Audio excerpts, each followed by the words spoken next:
Bismillahirrahmanirrahim. Assalamualaikum warahmatullahi wabarakatuh. Alhamdulillah wassalatu wassalamu ala Rasulillah. Anak Nabi yang dicintai,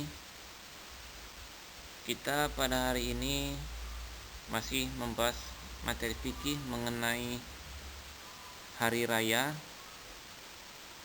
Ada 2 hari raya. Kemarin sudah disampaikan.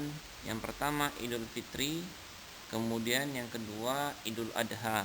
2 hari ini adalah hari raya Islam yang kita tunaikan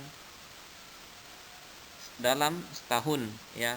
Jadi ada 2 hari raya, yaitu Idul Fitri dan Idul Adha. Kemarin kita sudah membahas mengenai Idul Fitri, ya. Pada hari ini kita akan membahas mengenai Idul Adha.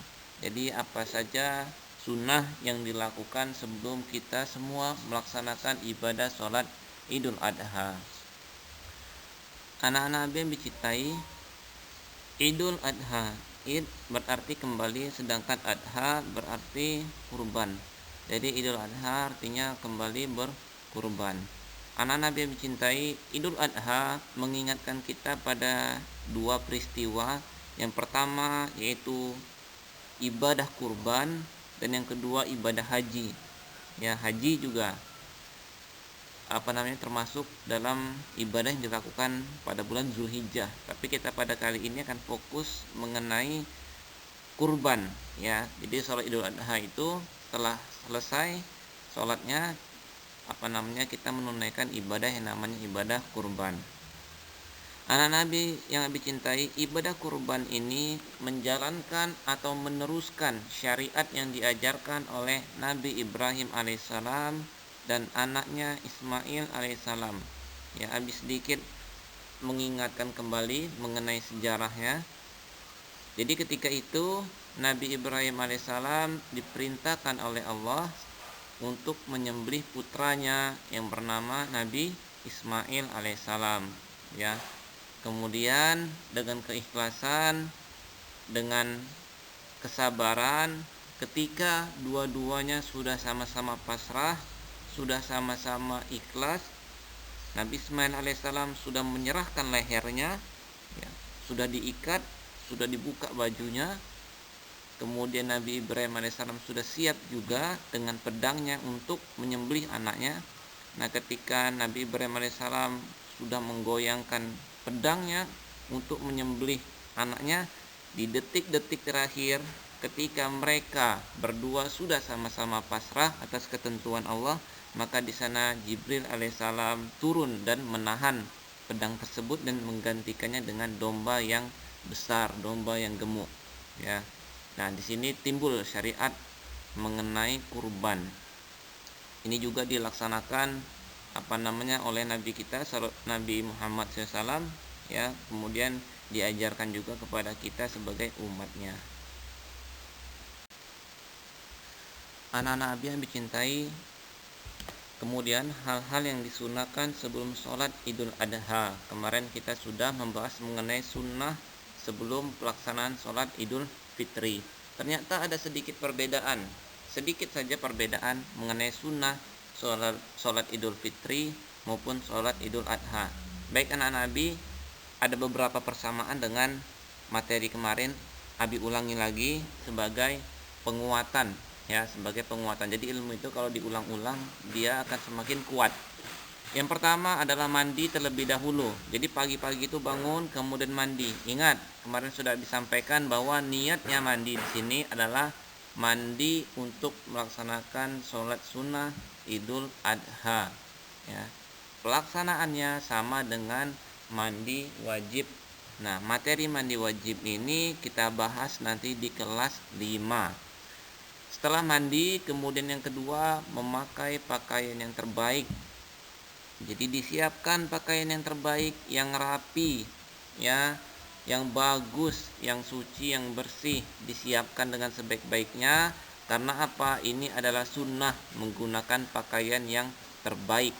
Kemudian memakai wangi-wangian.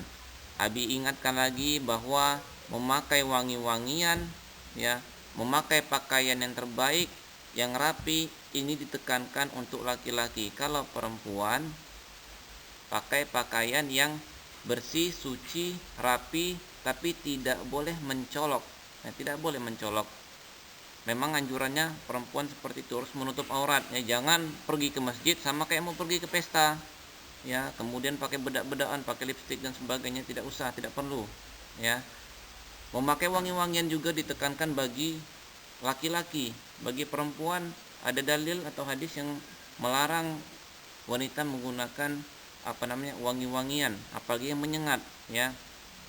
Namun tidak boleh juga kita mentang-mentang wanita tidak boleh memakai wangi-wangian, itu akhirnya tidak peduli tentang bau badan dirinya. Tidak benar juga, ya. Karena ada hadis yang melarang kita ke masjid dalam keadaan bau, ya. Man akala basolan, barang siapa yang memakan bawang merah, wasuman, dan bawang putih, ya, wal qurra tafala yakrobanna masjidana, maka janganlah dia mendekati masjid kami. Ya, jadi dilarang. Jadi barang siapa yang makan bawang merah, bawang putih, itu dilarang untuk mendekati masjid kami. Jadi bagi perempuan tidak boleh menggunakan wangi-wangian yang mencolok, juga tidak boleh datang ke masjid dalam keadaan yang bau, ya. Karena apa? Di dalam hadis tersebut menjelaskan bahwa malaikat terganggu dengan bau badan kita, ya. Bau yang kita bawa itu malaikat akan terganggu. Jadi bagaimana jalan tengahnya? Wanita tidak boleh menggunakan wangi-wangian yang mencolok, juga tidak boleh dalam keadaan bau. Maka gunakanlah wangi-wangian yang sekedarnya, yang bisa menghilangkan bau badan kita, ya. Sekedar menghilangkan bau badan kita. Jangan sampai kita pakai wangi-wangian yang mencolok, kita barisan ketiga, ya, dari barisan sholat, saking harumnya wangi-wangian kita itu sampai ke barisan pertama, ya. Itu jangan sampai. Jadi seadanya saja, yang penting bau badan hilang, ya, bagi perempuan.